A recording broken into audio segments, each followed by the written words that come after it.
We've got a ton of news to go over in this video. Prior to E3, we've got more leaks coming out. On top of that, PlayStation has announced that they've got announcements leading up to their E3 conference. It looks like a free-to-play title from a pretty well-known studio is hitting the PS4. We've got an update on how Detroit Become Human might be doing from a commercial standpoint, and then we're gonna round the video out with some pretty solid PS4 deals. That'll be at the end of the video. First, let's talk about a couple of more updates heading into E3. We know that Devil May Cry 5 is one of the heavily rumored games to be at E3. We've been hearing about the game for a very long time. Originally, the rumor was that the game was set to be announced last year at the PlayStation Experience Conference, but it was later decided to be moved until E3 of 2018, and now it really looks like this game is in fact real. I mean, if you weren't convinced by all of the rumors leading into this, then the fact that the DMC Discord server found a trademark listing for Devil May Cry 5 and DevilMayCry5.com, I don't know what more you need to be convinced that this game exists. Now, anyone can buy a domain, but the registrar is actually coming from a legitimate internet provider company in Japan, and that company actually has an association with Capcom. So with all of that evidence, it looks like Devil May Cry 5 is happening. I was already convinced that the game was happening, but if you needed a little bit more to push you over the edge and convince yourself to,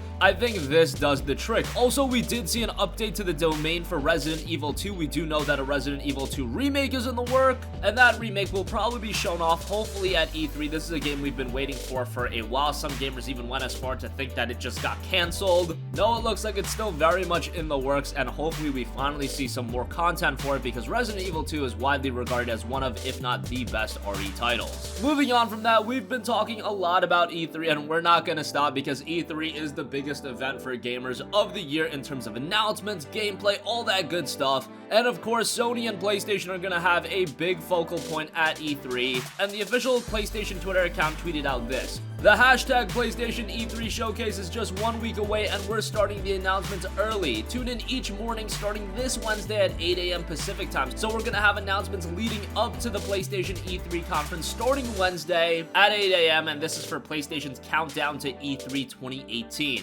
Now, Sony and PlayStation's E3 is causing off a lot of speculation because originally they said that they were going to take this E3 conference and primarily focus on 4 games. 4 PlayStation 4 exclusives, that is, and those titles are The Last of Us Part 2, Ghost of Tsushima, Marvel's Spider-Man, as well as Death Stranding. But recently we've heard rumors that Horizon Zero Dawn, a sequel to that, is going to be announced, as well as a sequel to Bloodborne. So now this conference looks very interesting, as well as you stack on the rumors of Devil May Cry 5, and originally we had heard that that game was going to feature some sort of PlayStation exclusivity, whether that be a console exclusivity, content exclusivity. That wasn't made apparent, but that could also be a major title shown off at this press conference. And as far as what announcements we see leading up to the PlayStation E3 conference, I imagine it won't be the Juggernaut announcements, but maybe some DLC content for existing games, some downloadable titles, things like that would be perfect to announce as a part of this countdown to E3 thing that PlayStation is doing. Moving on from that, the PlayStation 4 has become a pretty significant market for free-to-play titles. While PC is more known for free-to-play games, the PlayStation 4 sure does have a quantity of free-to-play titles. And it looks like Crytek's free-to-play online first-person shooter in Warface might be arriving to the PlayStation 4, as it's been rated by a Taiwanese ratings board. Warface was already released on PC and it was ported to the Xbox 360 back in 2014, but servers for the Xbox version were shut down. And would you think of it, a Battle Royale mode was added to the PC version just last year. As far as the Battle Royale mode goes, which I think most of you are excited for and would want to check out, Crytek describes it as this, quote, "In the experimental PvP mode Battle Royale, a player faces off against 15 opponents, evading the rapidly increasing death zone and eliminating each other until one victor rises out of the fierce free-for-all combat. The mode combines Warface's largest PvP map to date with more than 70 different weapons and equipment for players to discover and adapt to the mayhem. Participants are dropped into the desert without any firearms initially. Scattered around the desert, players discover crates containing upgrades to their arsenal. Periodical airdrops with more valuable weapon caches will be sought after by all contestants." So not as huge of an experience as, say, a 100-player Battle Royale, but still something cool to check out, and it will be a free-to-play title. We still don't have an idea for a release window,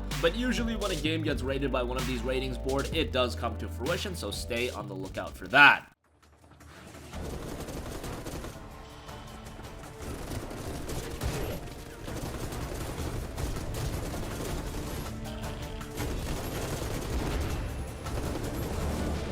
Sometimes, your sense of duty leads you to fights which you're simply not prepared for.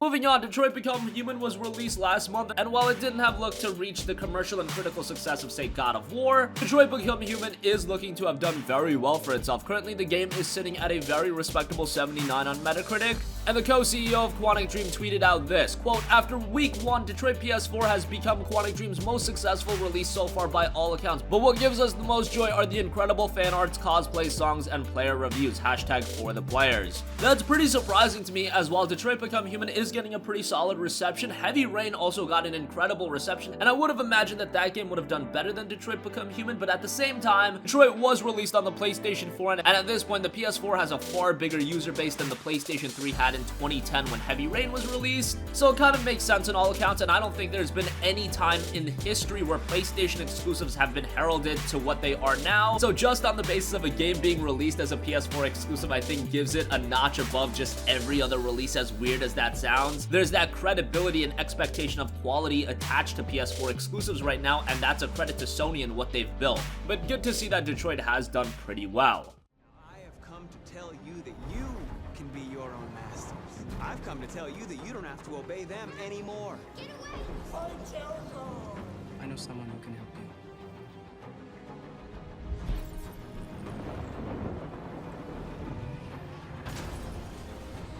Pull the trigger. How do I know you are not a deviant? They are not machines! I could take you there. It's too late, Canada! Go! See that!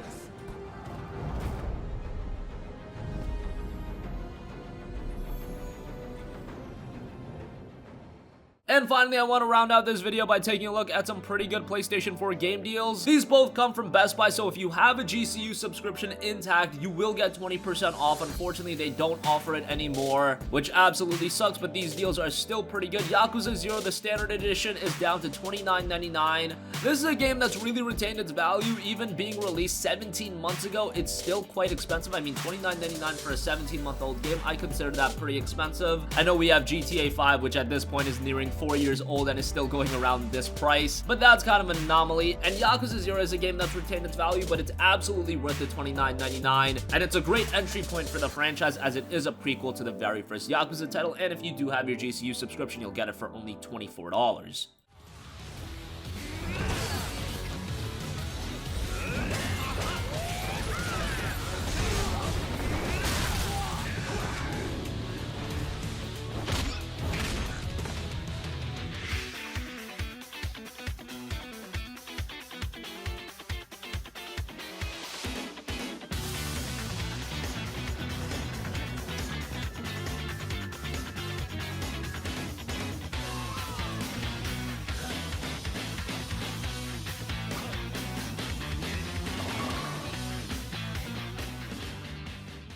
Also, we've got Dark Souls 3, the Fire Fades edition for $19.99, $15.99 if you have a GCU subscription. This includes the base game as well as all of the DLC. It's Dark Souls at this point. I think everybody's at least played a Souls game. If you want to give Dark Souls 3 a shot, $19.99 or $15.99 with a GCU subscription, a really good deal for the complete experience.